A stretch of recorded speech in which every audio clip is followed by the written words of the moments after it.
ने अपने press conference के दौरान कहा कि ये जो सरकार है वो गठबंधन की सरकार कम और पारिवारिक सरकार ज़्यादा लगती है।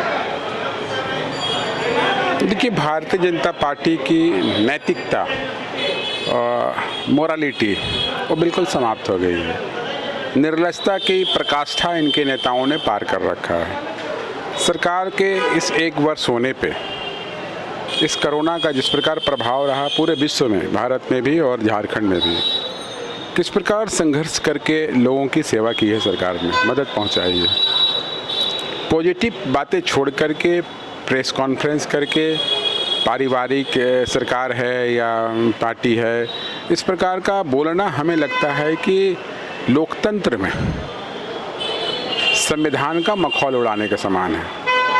उनको संवैधानिक दायरा पता नहीं है, इंडियन कॉन्स्टिट्यूशन पता नहीं है, और जो भारतीय संविधान पर विश्वास ना करे,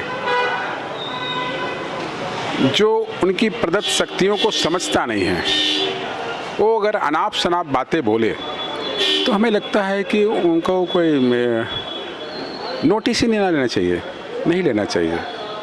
वो बिल्कुल अबोध बालक की तरह है कि एक अबोध को अगर आप रस्सी या सांप पकड़ा दे तो उनको क्या पता कि सांप और रस्सी क्या है।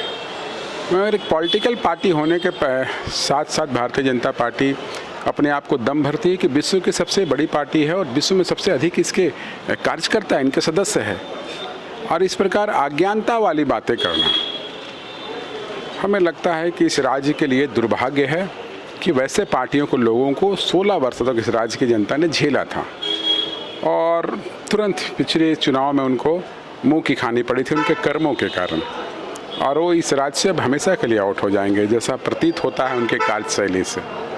सर, उनका ये भी कहना है कि यहाँ पर जो सरकार है उसकी उपलब्धियाँ नहीं हैं, वो सिर्फ नाकामियाँ ही बता रही है। सरकार में सिर्फ और सिर्फ नाकामियाँ ही हासिल किए इस एक वर्ष में।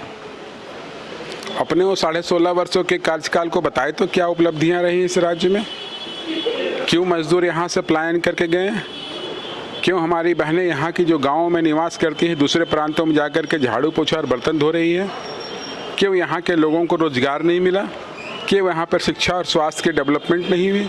क्यों इंफ्रास्ट्रक्चर पर कार्य नहीं हुआ? क्यों किसान यहाँ पर आत्महत्या कर रहे थे और पूरे देश में कर रहे थे?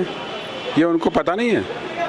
तो हमें लगता है कि क्षुद्र बातें करना और छद्म राष्ट्रवाद भक्त है ये लोग, जो बोलते कुछ है और करते कुछ है।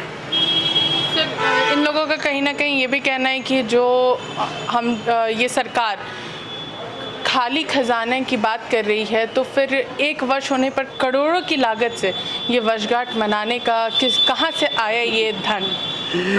अपने पिछले एक वर्ष पीछे चले जाए और अपने दाएं बाएं ऊपर नीचे झांक कर देख लेंगे तो किस प्रकार इस राज्य के पूर्व मुख्यमंत्री ने पैसा को उड़ाया था।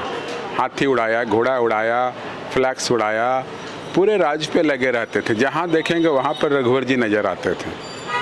तो उन भूल गए क्या अपने दिन? और हमारी सरकार ने तो ऐसा किया नहीं है। उनका ये भी आरोप है कि ये जो सरकार है वो फ्लेक्स के दम पर उड़ रही है, जगह जगह पर फ्लेक्स लगा रही है, तो इससे अपनी नाकामयाबियों को छुपाने की कोशिश कर रही है फ्लेक्स के द्वारा।